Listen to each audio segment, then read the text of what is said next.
nesta manhã, Santa Ceia. Glória a Deus. O Senhor tem me revelado esta palavra, meus irmãos, e eu quero compartilhar com vocês. 2 Reis, capítulo 7, verso 1. Quem consegue ouvir lá atrás? Aqui em cima também é possível? Está ligada a caixa aqui? 2 Reis, capítulo 7, verso 1. Diz assim: Então disse Eliseu: ouvi a palavra do Senhor. Assim diz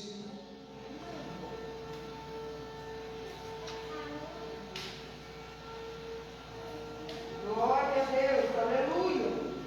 Assim diz o Senhor: amanhã, a este tempo, uma medida de farinha haverá por um ciclo, e 2 medidas de cevada por um ciclo, à porta de Samaria. Porém, um capitão, em cuja mão o rei se encostava, respondeu ao homem de Deus e disse: eis que ainda que o Senhor fizesse janelas no céu, ainda que o Senhor fizesse janelas no céu, poder-se-ia fazer isso?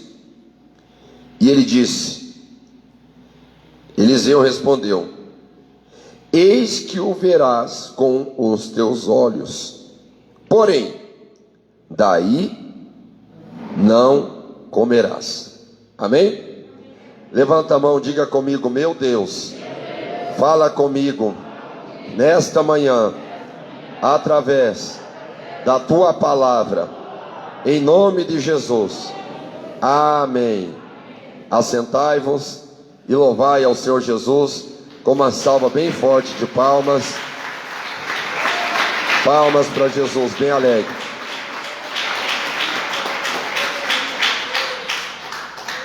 Meus queridos irmãos, o momento que nós contemplamos aqui na Bíblia é um momento de miséria absoluta. É um momento de tribulação total. Porque a Assíria cercou Samaria, e quando a Assíria cercou Samaria, não tinha comida mais. Samaria estava cercada, não tinha comida para ninguém. O povo estava perecendo, o povo estava morrendo de fome. E então, meus irmãos, como o povo estava morrendo de fome, perecendo de fome, a angústia era tão grande, que o povo estava comprando a cabeça de um jumento por 80 peças de prata. A cabeça de um jumento valia 80 peças de prata. Uma cabeça de jumento, para cozinhar a cabeça do jumento e fazer o caldo, para as pessoas tomar o caldo para não morrer de fome. Quem está me entendendo? Se você ler o capítulo 6, você vai encontrar algo ainda mais absurdo do que cozinhar a cabeça de jumento para comer. Você vai encontrar que era pegado a 4ª parte de um cabo de esterco de pombo, e era vendido por 5 peças de prata. A 4ª parte de um cabo de esterco de pombos era vendido por 5 peças de prata. Esterco de pombo para comer. Quem está me entendendo? Era um estado de fome, era um estado de miséria, era um estado de calamidade, pior que a Venezuela, pior que a Coreia do Norte, pior que a África. Era uma situação extrema. Daí já não bastava essa situação miserável que o rei estava tendo que administrar. Aí então a Bíblia Sagrada vai nos relatar, meus amados irmãos, A Bíblia Sagrada vai nos dizer que duas mulheres fizeram um acordo, fizeram um pacto, duas mulheres. Hoje a gente come o meu filho, a gente mata ele, esquarteja, coloca as partes do corpo do filho cozinhar num tacho, e a gente come hoje o meu filho, e amanhã a gente come o teu filho. E a mulher concordou, as duas concordaram. Cortaram a criança, esquartejaram a criança e comeram. No outro dia a mulher falou: agora, hoje é o dia de nós comermos o teu filho. A mulher falou: não, o meu nós não vamos comer. Aí então a mulher que perdeu o seu filho chegou diante do rei e falou assim: ó rei, eu quero que o senhor me acode. O rei olhou para ela naquela situação de caos, de miséria, de desgraça, cerco fechado, a cidade sitiada totalmente.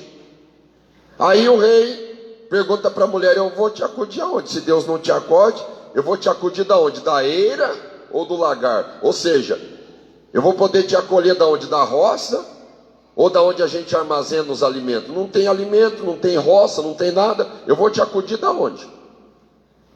Mas fala o que você quer. A mulher disse: não, é que ontem nós comemos o meu filho e hoje que era para mim comer junto com a mulher o filho dela, ela não quer me dar o filho para comer. Ah, meus irmãos, o rei ficou doido. O rei entrou em desespero. Quem que não entraria? O rei rasgou as suas vestes. O rei entrou em pânico, em estado de choque. Quem está entendendo a seriedade da situação? O rei entrou em estado de choque. Rasgou as suas vestes e falou assim: ah, mas eu vou acertar as contas com o tal do profeta Eliseu. Eu vou acertar as contas com o tal do profeta Eliseu. Nós vamos acertar as contas. Aí então, meus irmãos, a Bíblia Sagrada diz que Eliseu é praticamente convocado a se manifestar. E quando Eliseu se manifesta, ele diz o seguinte: assim diz o Senhor, preste atenção, agora é quase 11 horas, falta 10 para as 11. Assim diz o Senhor, mais ou menos a este horário, amanhã, se hoje é segunda, Eliseu falasse segunda-feira, ele quis dizer o seguinte: terça-feira, amanhã, mais ou menos esse horário, mais ou menos 11 horas, 10 e meia, mais ou menos esse horário. Amanhã, a esse horário, haverá uma medida de farinha por um ciclo de prata, e haverá uma medida de farinha por um ciclo de prata, e haverá 2 medidas de cevada por um ciclo de prata. Quem está me entendendo, diga glória a Deus. Haverá uma medida de farinha por um ciclo e 2 medidas de cevada por um ciclo, à porta de Samaria. O que Eliseu estava dizendo? Amanhã a situação vai normalizar. Amanhã a situação vai normalizar. Não é porque eu, Eliseu, estou falando, não é por causa do rei, é porque Deus está dizendo que está chegando abundância na terra de Samaria. E Deus falou, está falado. Deus falou, está falado.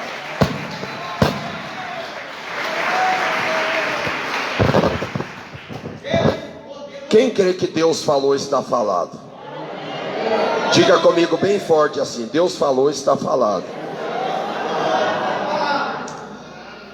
Porém, o rei tinha um capitão, e o rei se apoiava nesse capitão. O rei se apoiava nesse capitão. E esse capitão falou o seguinte: ainda que Deus fizesse janelas no céu, ainda que Deus abrisse janelas no céu, isso nunca seria possível. Ainda que Deus abrisse janelas no céu, não seria possível. Não tem como acontecer isso. Uma medida de trigo por um ciclo e 2 medidas de cevada por um ciclo, a porta de Samaria. Samaria está cercada, está tudo trancado, todo mundo morrendo de fome. Estamos negociando cabeça de jumento para cozinhar e sair o caldo para a gente não morrer de fome, comendo esterco de pombo. E esse profeta vem me profetizar isso, ainda que Deus abrisse janelas no céu, não seria possível. Não seria possível, não tem como acontecer isso. Meus queridos irmãos, eu quero pregar para vocês aqui nesta manhã sobre algo profético que aquele capitão falou. Janela. Ele falou de janela. E é sobre isso que eu quero falar aqui nesta manhã, sobre as janelas de Deus. Janelas de Deus. Ele falou assim: ainda que Deus abrisse janela no céu, isso não seria possível. Não tem como acontecer isso. Ainda que Deus abrisse janelas. Sabe quando é que este capitão fala isso? Aproximadamente no ano de 842 antes de Cristo. Ele fala em 842. Ele diz que Deus não poderia, nem que Deus abrisse janelas. E na verdade, naquele momento, Deus estava abrindo uma janela. Deus abriu uma janela, preste atenção. Deus abriu uma janela de bênção. Porque aconteceu o seguinte: existiam 4 leprosos. E estes 4 leprosos disseram assim: se nós ficarmos aqui fora do arraial, nós vamos morrer de fome. Se nós entrar dentro de Samaria, nós vamos morrer de fome, porque ela não tem comida. Então, se nós ficar aqui, nós vamos morrer. Se nós entrar em Samaria, nós vamos morrer. O arraial dos assírios está bem pertinho daqui. Vamos lá no arraial dos assírios e vamos pegar comida lá. Se nós morrer, nós vamos simplesmente morrer. Nós somos leprosos, somos miseráveis, estamos morrendo de fome mesmo. Vamos descer para lá.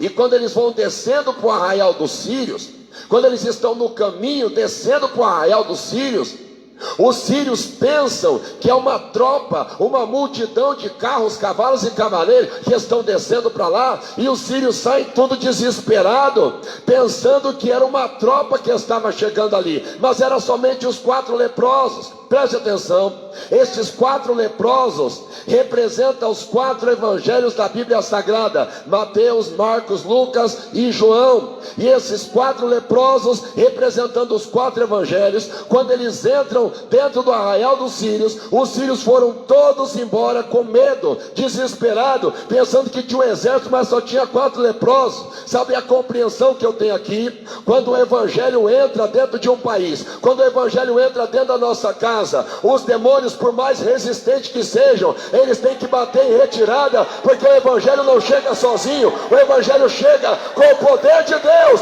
para transformar a nossa família. Diga glória a Deus. Eles encontraram ouro, encontraram prata, encontraram comida, comeram até não aguentar, e esconderam ouro debaixo da terra, esconderam prata debaixo da terra, porque eles eram leprosos, mas não eram bobos.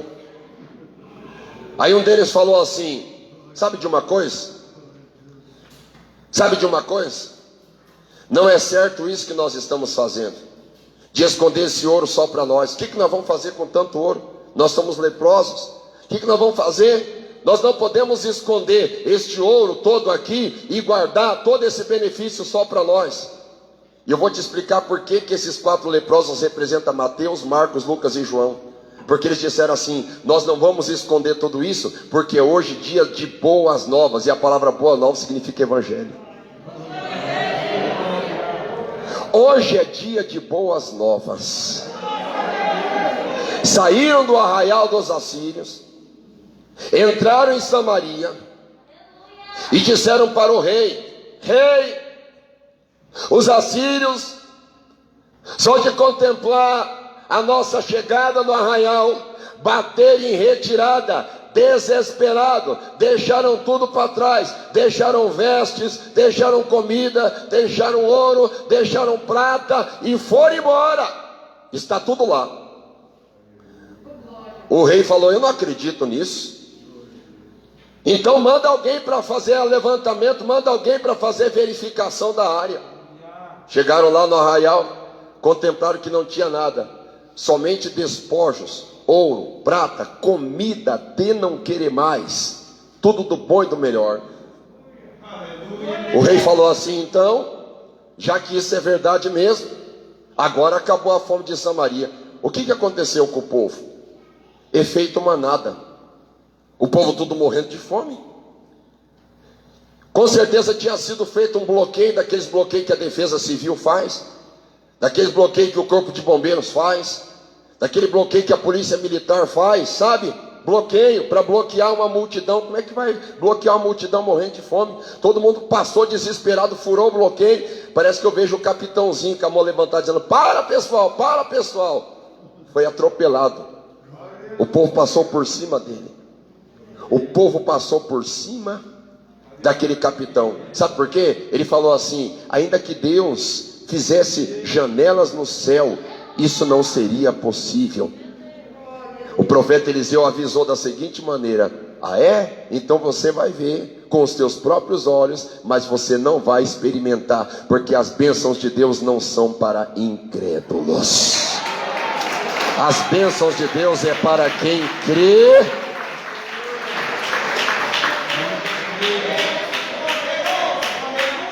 Que ano que eu falei para vocês que o capitão falou, sem imaginar que ele estava profetizando?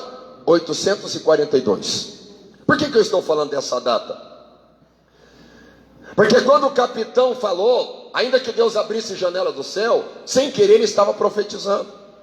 Igual Caifás, que falou que importa que um homem só morra por todos. Caifás estava profetizando. Apesar de ele fazer parte da morte de Jesus, ele estava profetizando. Aqui o capitão também estava profetizando da seguinte maneira: em 842 foi o último sinal que Deus manifestou de prodígio e maravilha em Israel. 120 anos depois que esse capitão falou isso, em 722, a Assíria invadiu Samaria e levou todo mundo cativo. Quando o capitão falou, ainda que Deus abrisse janela do céu, na verdade, Deus estava abrindo uma janela para Israel se converter. Foi a última janela que Deus abriu e Israel não aproveitou. A última oportunidade que Deus abriu, a última janela, não foi nem porta. Você já ouviu Jesus falar, porfiar e por entrar pela o quê? Pela o quê? Pela porta estreita. Deus me revelou uma mensagem, que nós estamos vivendo um tempo, e esse tempo que nós estamos vivendo, não é um tempo mais de uma porta para nós entrar, é uma janela, é uma janela. E eu quero aqui fazer uso da compreensão do doutor Klaus Schwab. Pesquisa na internet quem é ele. Klaus Schwab. Ele é o presidente do Fórum Econômico Mundial. Ele escreveu um livro que gerou a maior polêmica no mundo: COVID-19, The Great Reset. Covid-19, o grande reset. O que ele diz nesse livro? Ele diz que a pandemia é uma janela, preste atenção, é uma janela de oportunidade para uma grande mudança estrutural na sociedade. E como é uma janela pequena, o grande empresariado, os políticos e os grandes militares do mundo têm que aproveitar imediatamente essa pequena janela de oportunidade e fazer as mudanças que precisam. E já está acontecendo. O dinheiro, como nós conhecemos em espécie, ele está passando por uma transformação extraordinária e sem precedentes. Vocês podem esperar daqui a pouco vai acontecer um apagão na internet. Vocês podem esperar que daqui a pouco o direito à propriedade privada vai acabar até 2030, pode ter certeza. Tem crente pensando, tem crente alegre, pensando que está diminuindo a mortandade do Covid-19 e já está até pensando em se desviar de novo. Tem gente que está vacilando na fé, pensando que é a oportunidade de sair para bagunça, para pecar de novo. Tem gente desviado que já estava quase reconciliando, mas agora por causa do efeito do Coronavac, por causa do efeito da Pfizer, da AstraZeneca, da Janssen, opa, a vacina está resolvendo, não vou nem me reconciliar, não vou nem voltar para a igreja. Tem gente que já estava querendo aceitar Jesus, está pensando agora, está parando de morrer. Gente, eu vou ficar do mesmo jeito. Eu quero abrir os teus olhos nesta manhã. É só uma janela. Cuidado, entra por essa janela antes que seja tarde demais. Cuidado, igreja. Cuidado.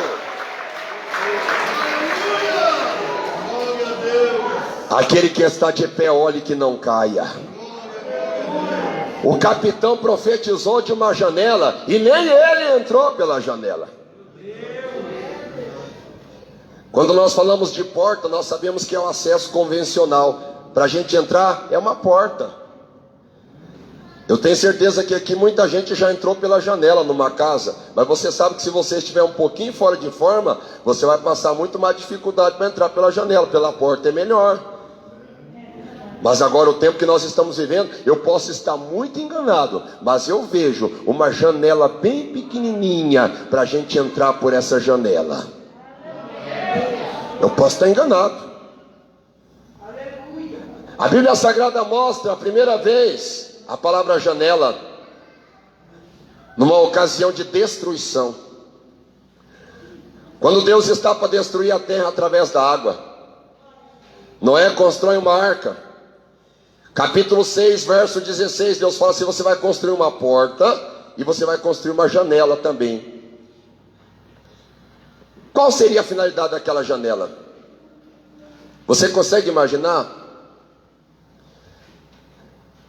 O desespero de 8 pessoas, tirando excrementos de dentro de uma arca, urina, dando comida para os animais, e são centenas de animais, só 8 pessoas para dar conta. O desespero, a tribulação, a perturbação, e talvez algum deles desanimando, dizendo assim: sabe de uma coisa? Será que lá fora da arca não é melhor que aqui? E daí na hora daquele desespero extremo, eles abrem a janelinha, e quando eles abrem a janela, eles observam os animais com a barriga enorme, de tanto beber água, tudo morto, boiando, pessoas boiando, aquela destruição terrível. Parece que eu vejo imediatamente alguém deles vai lá e fecha a janela de novo e diz: acho que é melhor ficar aqui. Preste atenção, você está aqui dentro da igreja, é uma janela que Deus abriu. O diabo está matando as vidas lá fora. Eu sei que aqui dentro da igreja existe contenda, perseguição, fofoca e talvez até escândalo, mas aqui dentro da arca é melhor. Fica aqui dentro dessa janela que Deus preparou para você. Fica quietinho aqui, fica quietinho aqui dentro desta arca.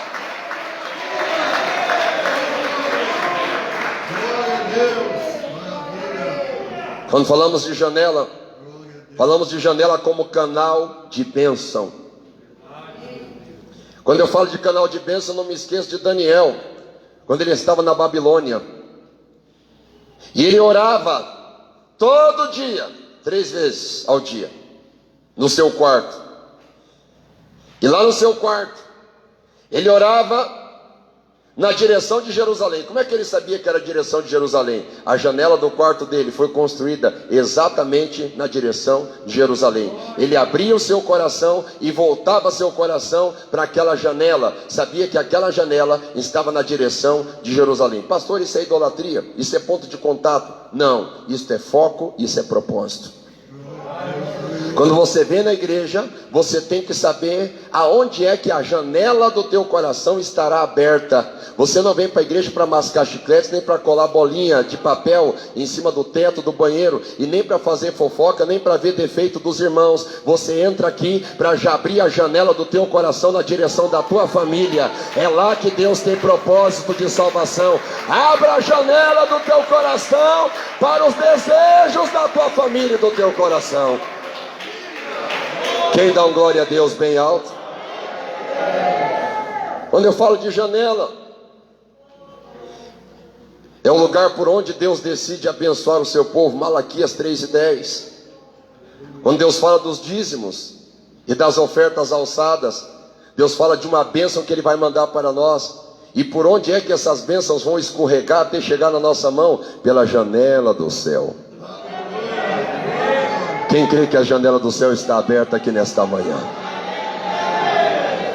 Quando eu falo de janelas, eu não me esqueço da janela funcionando como um canal de escape.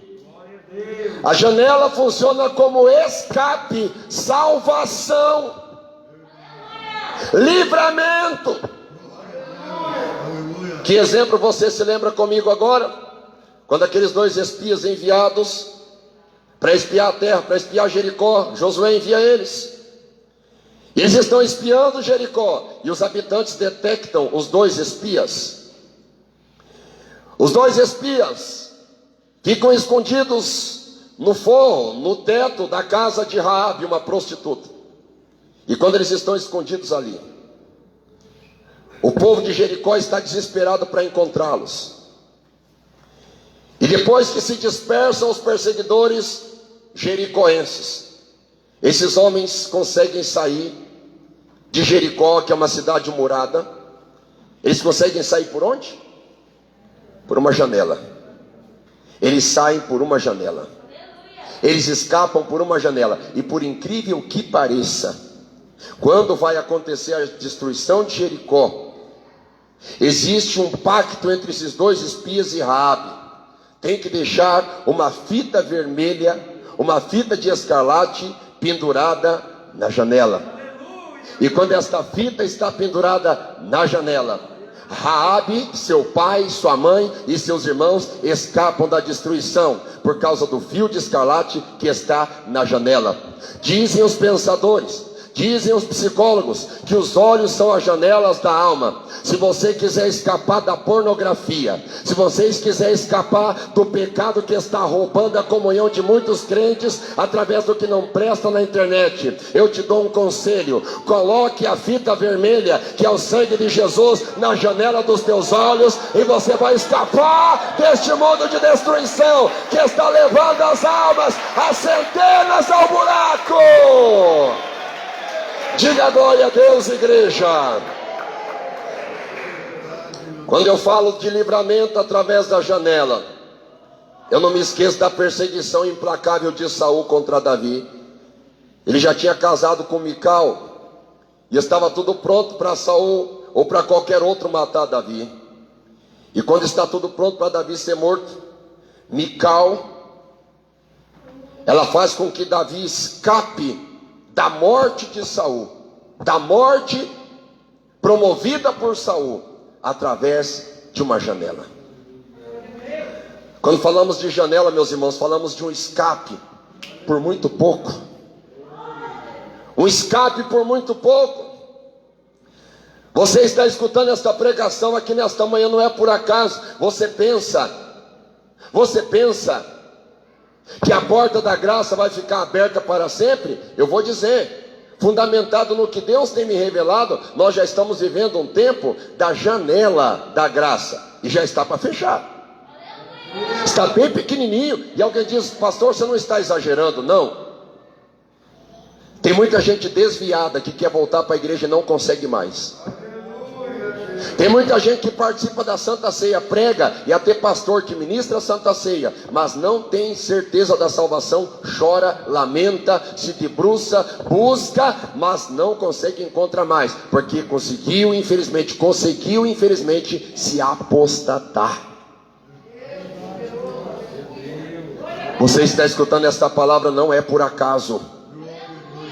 Não é por acaso que você está escutando. Você que está desviado dos caminhos do Senhor. Até quando você pensa que Deus vai ficar tolerando teu pecado, teus fracassos, teus erros? Você que não toma decisão com Deus, só quer ficar recebendo bênção através de revelação? Até quando você pensa que vai o teu tempo? Deus está te alertando aqui hoje. A janela ainda está aberta. Trate de entrar por esta janela, que Deus quer salvar a tua alma, quer te libertar das garras de Satanás. Aproveite essa chance que Deus está te dando. A oração da tua mãe não vai conseguir surtir efeito por muito tempo. A oração da igreja não vai surtir efeito a teu favor por muito tempo. Deus não quer tratar com você através de intercessão. Deus quer tratar com você no tete a tete, de pai para filho. Entra por esta janela aqui nesta manhã. Aproveita esta oportunidade enquanto ainda há tempo, diz o Senhor. Aproveita. Glória a Deus. 2 Coríntios capítulo 11, verso 33. O apóstolo Paulo diz que existia uma muralha. Existia uma muralha. E ele escapou pela janela que existia nessa muralha. Ele escapou por essa janela que existia na muralha. Ele escapou por um cesto. Escapou por pouco. Quando falamos de janela, falamos de livramento. Eu quero contar um fato interessante que aconteceu. Quem gosta de história vai gostar dessa parte. Isaías capítulo 60, verso 8 diz assim: quem são esses que vêm como nuvens, como pombas às suas janelas? Isaías fez essa profecia quase 600 anos antes de Cristo.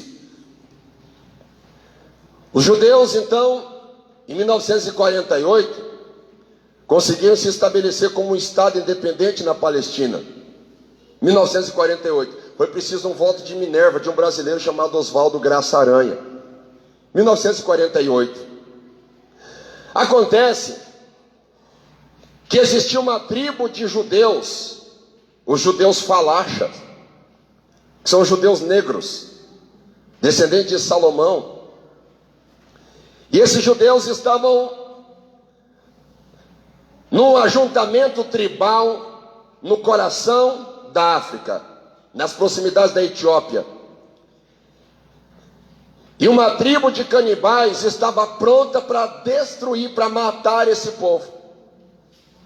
E acabar com a história desse povo. Porque o judeu moderno, ele observa o Talmud, Midrash, Mishnah, que são tradições rabínicas. Já esses judeus falachas, esses judeus negros, eles observam a Torá ainda. Eles só observam a lei de Moisés. Eles fazem casamento tudo à base da lei de Moisés. Circuncisão, bar mitzvah, tudo à base da lei de Moisés, tudo à base do Pentateuco, à base da Torá. Então, eles estavam prestes a ser mortos por uma tribo de canibais. E o premier israelense disponibilizou um avião para resgatar esses judeus falachas lá no coração da África. E o avião chegou. E quem disse que eles queriam entrar dentro do avião? Nunca tinha visto aquilo. O quê? Nós vamos entrar nesse negócio, não? Vamos entrar nessa geringonça esquisita, nada? Não, nós não vamos entrar aí não. E então o piloto, conhecedor das escrituras, falou assim: pode entrar, e a hora que vocês entrarem, vocês vão entender que vai se cumprir uma parte das profecias. Eles disseram: que parte da profecia? Vocês não estudam, vocês não conhecem o Pentateuco, a Torá, desde Gênesis até Malaquias? Então vai se cumprir uma parte das escrituras. E eles entraram. E quando eles estavam entrando, o piloto recitou para o líder daquele grupo, Isaías capítulo 60 e verso 8: quem são esses que vêm voando como nuvens e como pombas às suas janelas? Então o piloto alertou para eles dizendo assim: preste atenção, vocês sabem que tem uma tribo de canibais que estava pronto para matar vocês, não é? Então, vocês iam ser todos mortos, ia ser sepultada a história de vocês. Uma parte da história de Israel ia se acabar. E vocês estão entrando dentro deste equipamento, é um avião, ele vai voar. E eles conversando em hebraico, o hebraico antigo, o proto-semítico. E esta nave vai voar. E vocês vão ver o que vai acontecer durante o voo. E quando eles estavam voando de fato, aqueles judeus olhavam pela janela como pombas. e se cumpriu uma profecia. Eles olhavam pelas janelas como pombas e se cumpriu uma profecia. Se cumpriu esses dias, não faz nem 50 anos. Meus queridos irmãos, deixa eu falar uma coisa para todos vocês aqui agora. Não saiam da presença de Deus, não desperdice essa janela de oportunidade, não perca uma santa ceia, não perca a tua comunhão com Deus. Basta você olhar pela janela e você vai ver que as almas estão perecendo nas garras de Satanás, mas até aqui o Senhor te guardou e te protegeu, e Ele vai continuar te segurando nas mãos dEle. Nem pense em voltar atrás, nem pense em voltar atrás, nem pense em desistir, nem pense. Klaus Schwab, olha o que ele falou no livro Covid-19, Covid-19, The Great Reset, o grande reset. O grande reset mundial está a caminho. Não é o que eu queria falar. Eu tenho filhos, eu tenho 3 filhos. Que futuro vai ficar para eles? Como é que eu vou passar minha velhice nesse mundo? Mas o Klaus Schwab falou, existe uma pequena janela de oportunidade. Ele está dizendo assim, ó, a elite mundial tem que agir depressa, a elite mundial tem que agir ligeiro. Temos que digitalizar o dinheiro, temos que digitalizar os processos bancários, os processos educacionais, temos que digitalizar tudo, temos que digitalizar a população, temos que fazer isso, temos que fazer aquilo. Eu não sei qual que é a meta deles, eu não sei. Eu só sei que ele disse que foi aberta uma janela de oportunidade. Preste atenção, com esta pandemia, muita gente se sensibilizou, muita gente se quebrantou por causa da mortandade, por causa do medo, por causa do pânico. Não é tempo da igreja cruzar os braços, é tempo da igreja arregaçar as mangas e evangelizar, porque essa janela de oportunidade é uma janela, é um espaço bem curtinho. Fale de Jesus para quem você ama, fale de Jesus para a tua família, prega o evangelho a tempo e fora de tempo, porque esta janela vai se fechar, mas Deus está nos dando uma oportunidade aqui nesta manhã. Deus está nos dando uma oportunidade aqui durante esta pandemia. Deus está nos dando uma oportunidade.